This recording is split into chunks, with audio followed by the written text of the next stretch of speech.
The day that I actually got the diagnosis, I don't think that you can have someone say to you, you have cancer, and have your life ever be the same again. My name is Julia Walker. I'm an entertainment talent manager, and I live in Sherman Oaks, California. Life was great and kind of normal, and I was doing my job and working with my client and doing all the things that one does to assist a professional actress. I had gone to Boston or someplace, and when I came home I noticed that my neck was swollen a little bit, but I'd often, all my entire life, I'd get a cold and my lymph nodes would swell up, so I figured, it's all this traveling, I'm worn out, I've got strep throat or something, and then I didn't even think about it again. I realized a few months later that the swelling in my neck had not gone away. So I knew that was a problem. So I went to the doctor immediately, who immediately sent me to an ear, nose, and throat guy who looked in my mouth and basically said, I think you have cancer. I was diagnosed with HPV cancer on my tonsil and upper palate. It's a sexually transmitted disease, and goodness knows when I contracted HPV. I was not even aware that it was in my body.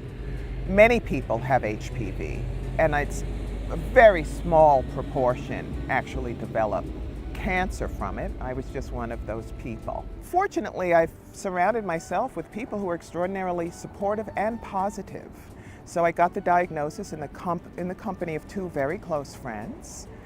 And after the diagnosis, we went to a large botanical garden called Huntington Garden in Pasadena and walked around and talked about how we were going to handle it. My determination was to maintain positivity, to continue to know that everything would be fine, and to trust my medical team. Deciding on the course of treatment, I think for many people, is a big decision because there are a lot of messages out there about cancer treatment, about alternative treatments. I did have people say to me, do not take the standard treatment. I had confidence in science, the data-proven scientific evidence that certain treatments will kill cancer and keep your body alive. City of Hope, I had heard of. I knew it was really good, and I went there. I had a course of radiation every day, 5 days a week for 7 weeks straight,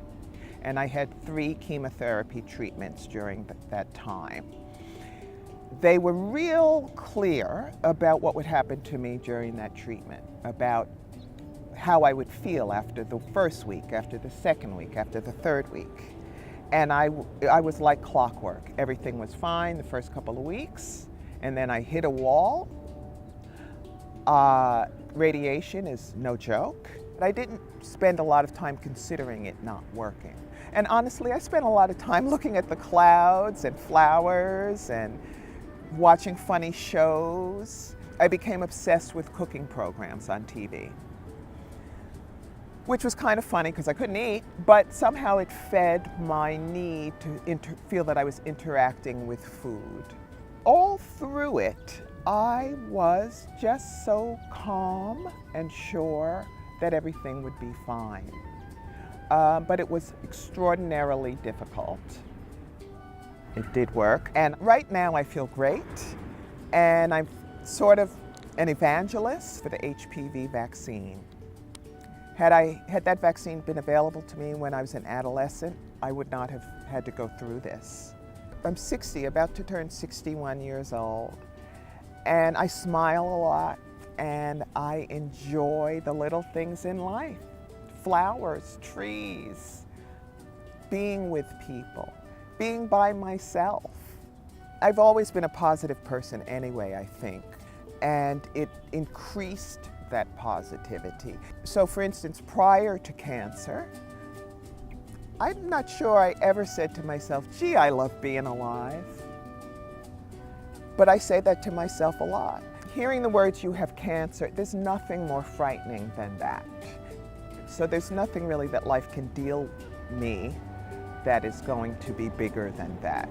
That changed my life.